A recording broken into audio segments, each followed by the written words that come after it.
Right. So one of the things that all of us would be aware of is the fact that what the internet does provide for everyone in terms of its use is anonymity. So someone could be sitting behind a computer, be chatting with a child. The person sitting behind that computer could be 20, 30, 40, speaking to a child that is 13 or less, but pretend to be a 13-year-old just to get into such conversation. Now, one of the things that a lot of stalkers do, they try to gather as much information about the person that they've engaged. Mm-hmm.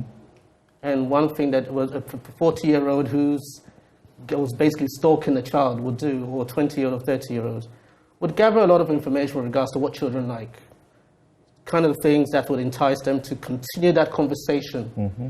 that they've already started with.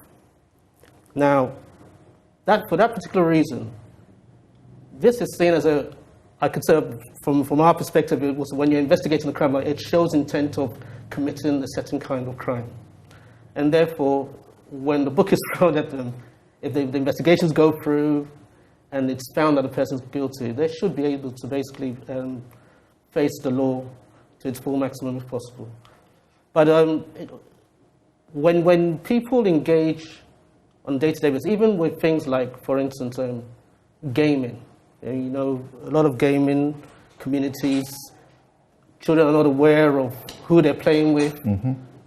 And who they're talking to, and probably because the person's an adult, they're really good at the game. They'll start with things like, "Oh, I could teach you tricks to get more points for your particular avatar." Those conversations actually would basically draw a child to a particular member of the gaming community that they fall within. So I think parents really need to look at it very, very seriously, because at every given time, that fact that the internet provides anonymity tells us that at every given time, we do not know who our children are speaking to when they are basically online. All right. Thank you for watching. Subscribe and click the bell icon and get notified every time we share something interesting. We would love to have you on